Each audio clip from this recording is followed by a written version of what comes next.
So I guess we're starting every one of these videos with a public service announcement from Morgan at this time. Thank you. Thank you. Go ahead. I mean, you can see it on screen once again.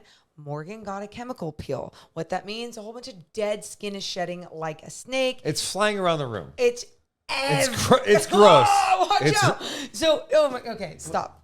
Acting skills, awful. So anyway, yes, chemical peel because postseason, but basketball never stops. Still doing videos through this chemical peel. I am so sorry. / I don't care. Let's talk about this game. Hey, thanks for fighting through it. These Dallas Mavericks, they finish off the Clippers in Game 6 in Dallas. The place was on fire in this game. They win 114-101. Kyrie Irving, 28 points in the second half. 28 of his 30 in the second half. He took over in the third quarter.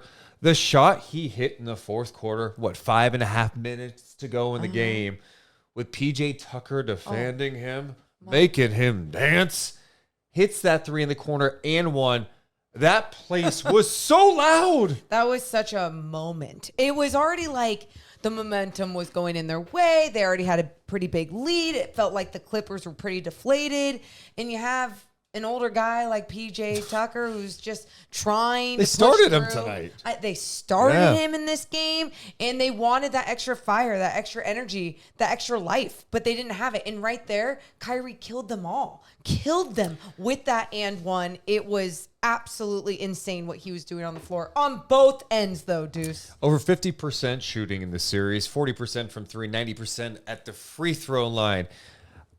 I don't think you can have a list of a lot of players that are playing better than Kyrie Irving right now. No. And that's what's wild when we talk about this, because when we really break it down, you think about what he's been able to do on the offensive end over his years, right? On the defensive end, I have never seen him play defense like this. And to see him pick it up to an elite level on that end of the floor when this team needs him the most. And then you're hearing those reports too of him understanding his role, playing with a guy like Luka. I mean, oddly enough, there's no ego there. I thought at some point in the beginning of this season, Kyrie Irving would be gone because there would be drama. No drama this year. Some health. As soon as he was healthy, it was good. And now he's playing his best basketball ever, it feels like. They were talking about on the broadcast too. Lisa Salters was talking about how Kyrie was focused on being a better defensive player. Like, he's like, I want to be like one of the greats, and you got to play the other end. Dude, he brought it. I mean, just watching him from the start tonight, and that's where we got to start this first quarter. The Mavericks got out to a fantastic start. They were flying everywhere defensively. They were getting offensive rebounds left and right. But, dude, if you watch Kyrie on Harden, the whole time leaning into him. The whole time leaning into him. I don't like that. You don't like it. You're right. That's what... You think Harden liked it? No, but we're doing a podcast. My point is it irritated you. You know damn well it's going to irritate James Harden. He doesn't have the ball, and Kyrie's just bumping him, just touching him. He is playing physical defense, good on-ball defense, being a pest, whether the player has the ball or doesn't have the ball. He made Harden work. He frustrated them, and the Clippers look like a mess at times. And what's wild is that Kyrie's been doing this all series long. Yep. And especially when you look at these last two games, the energy, the way that they're setting the tone in these last two games. And you talk about being a pest. Well, this Clippers team was a good 3-point shooting team in the regular season. And then you saw in a game like tonight, I'm just using tonight as an example. Let's see. 8 of 31. Thank you. 8 of 31. Now, they were not shooting well, but it wasn't just because they weren't shooting the ball well. A lot of it had to do with the disruption of the Mavs defense, and the Mavs defense taking the leap that it has by adding guys like even Gafford and PJ Washington, having just lively, a different second line of defense, a different type of pressure along the perimeter. It takes pressure off of someone like Luka, who we see at times have so many different lazy plays where he's running down the floor late. I saw that a lot tonight. He looked gassed at times. The way he came out so lively in that first quarter. It was amazing. He looked Magical. a little gassed late in that second quarter. There you go. And it happened quick. And it was like, what are we doing here? You're lucky you have the rest of the team to pick it up. And when I say that, Luka also still had a night with the way that he was able to just push the ball passing. up. Have these big momentum moments where he would get guys in transition or they'd barely be on a back door. It'd be Green or whoever else just cutting to the basket. And he finds him so quickly. That lob that he had to Derrick Jones Jr. and it was just like almost over his head and it didn't matter. Derrick Jones Jr. found a way to dunk it down. So Luka still had a good game, but my whole point to this is that adding those guys and then people stepping it up defensively like Kyrie Irving playing some of the best defense that I've seen him play, it's made the identity of this team look completely different. It really caught my attention when they played Sacramento, those 2 back-to-back games, and we're talking about their defense and their potential. I'm like, this looked kind of scary. Yeah. And you're wondering what it was going to look come playoff time, right? Sure. Because that's the true test. You're winning the regular season. How's it going to look now? Multiple Hall of Famers on this squad. Dude, they passed the test in a major way. I mean, the defense they played on Paul George, we talked about last game too, but again tonight, I mean, you had Derrick Jones Jr., just his on-ball pressure, his wingspan. It was bothersome. It felt like George couldn't get clean looks, and when he got clean looks, he just never looked himself out there shooting the ball. And he's probably because he's thinking that someone's on him. Kyrie switching out on him too, made his life more challenging. I've been blown away by how good the Mavericks defense has been in the playoffs. Yeah, and we'll get to Paul George because I want to talk about him mentally and just like his body language and everything. But that one defensive play Derrick Jones Jr. had, James Harden goes into the paint. He has a perfect contest on James Harden. They call it a foul. Jason Kidd's like, hey, yo, we're going to review this. Like he didn't touch him. And then after they look at the video, they go, there's no clear and conclusive evidence. I mean, my goodness. If you got to let them play at that point because you should be rewarded for playing that good of defense, of honest defense. And Derrick Jones Jr., though, all night was really bringing it on that end. It was marginal, right? Call it marginal. You've been saying it Use the word. for a while now. Call word. it marginal. Yeah, but Derrick Jones Jr., you're right. He had just such a big impact on this game yet again. And now JJ Redick's on the broadcast. We've been talking about the last few game recaps we've done on this series. We've led talking about the Mavericks defense. We've led talking about Kyrie's defense at times, talking about what Luka's been able to do defensively, and now the pieces around him. I thought Daniel Gafford had his best all-around game in this one. I know he's been dealing with like a back thing or something, but he seemed like he had a little extra life. That one play where he just shouldered his way into Zubats and dunked on his head. And one. Yeah, and they felt like the Mavericks felt like they were going to do everything in their power to win this game, even when they were missing shots. And when you could fight through that, and you're playing the defense you're playing, you're going to set yourself up in a big way because it's only a matter of time before someone like Kyrie gets it going. And what do you know? Kyrie gets it going in the second half. The defense, the rebounding kept you in the game. Then Kyrie got it going in the second half, closed the door on this Clippers team. Before you jump in, Morgan, the rebounding, this is a number that jumped out to me. You look at the rebounding tonight, 6 players on the Mavericks had 5+ rebounds. Oh my God. So it wasn't just like one guy. Scrambling, getting in there, getting the 50-50 balls, doing what they could. They got 18 offensive rebounds that led to 21 points. I mean, the extra hustle, the extra effort there by this entire team. And really quick too, I do want to, for Luka Doncic, just looking at his box score too. He was only 1 of 10 from beyond the arc, right? So you're seeing him miss shots. One of the threes, or the only 3 that he made in this game, is when James Harden was like, shoot that shit, I don't care. And he didn't even close out on it. And Luka was like, okay, I'm going to make it. He finally made that one. And I just thought altogether what Luka started the game with, I felt like the rest of the team was inspired by what he brought there. To life. And yes, because even though he had those moments where he would be on the floor, arguing with the ref, doing all these things, it didn't take down the whole team. It was like the team rallied behind and was like, we can't do that. I mean, there was times he was yelling at teammates or giving them dirty looks after a foul call and all these little things.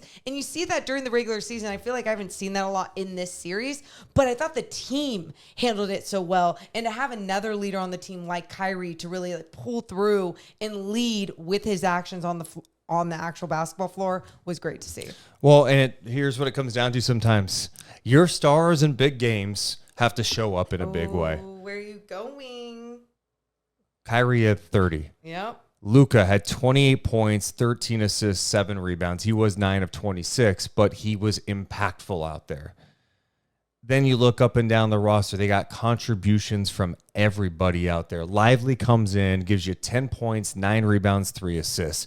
Gafford, great energy with his 13 points. I liked what I saw from PJ Washington again tonight. He had 14 points. Mm-hmm. So up and down you're looking at. Even Josh Green tonight, his offensive rebounds. Yep. He had 4 rebounds tonight. But you know what? They felt big. They did. Because 3 of them were offensive rebounds. Yep. And he was just flying in there, crashing from the corner or wherever he was coming from and outworking, out-hustling this Clippers team. So you mentioned those stars. So what about the stars on the other side? Ooh. How are they going to look tonight? And for the second consecutive game, it was a letdown for Harden and for Paul George. Paul George, 18 points. He had 11 rebounds, 5 assists. He was just 6 of 18 shooting in this game.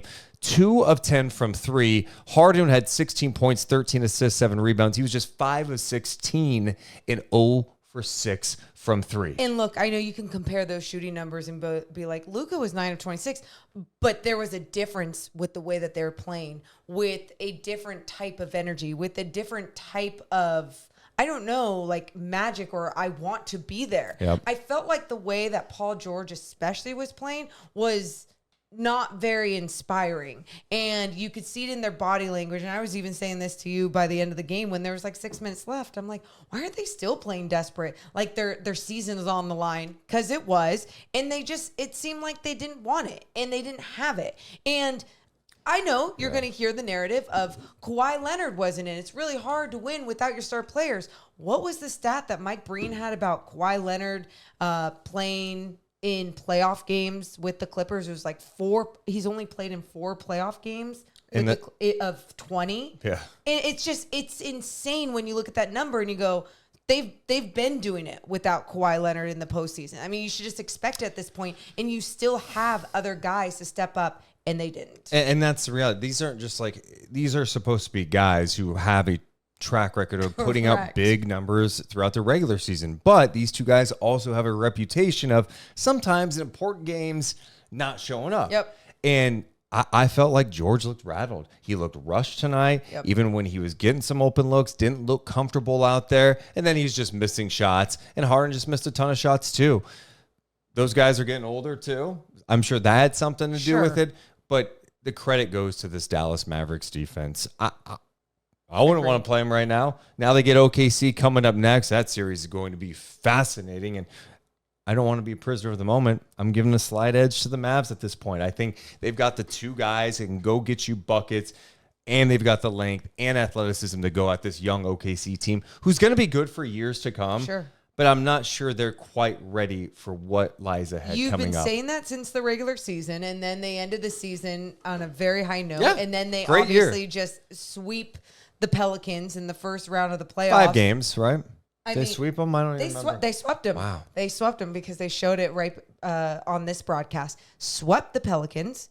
And so you look at that for OKC, and I feel like you believe, but there's still something missing for you. Is it experience, do you think? Because when you look at Dallas, I mean, sure, you can go to Kyrie and you can go to Luka. I look at this Mavs team, and the reason why I'd give them the edge is because the way that their defense is clicking, and it's on a string. They are rotating. They are getting the extra. They are making the extra effort on a rebound, on a loose ball, on anything on the floor. They are playing like they want it more than ever. And so you just don't know if OKC is going to play that same way and be able to match, though.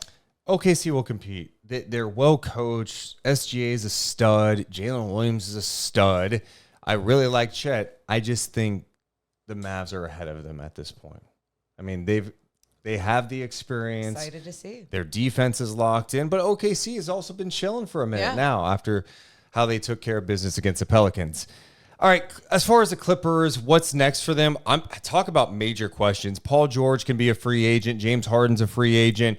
Kawhi Leonard's future, he's under contract, but again, another knee injury. Ty Lue's future seems uncertain at this time. He's being tied to the Lakers job that just opened up too.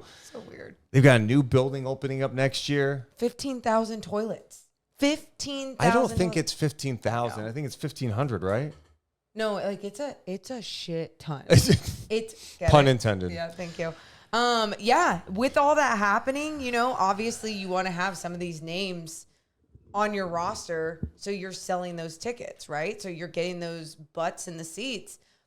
But at the same time, I mean, if you are paying that much, if people do decide to come back and you're paying that much, what does that mean for your future for the first couple of years in this building? I mean, you look at health, you look at being tied to people, getting older. Potentially a new coach. A roster that you're seeing right now that can't even get out of the first round of the playoffs with the amount of money that is being invested into these players.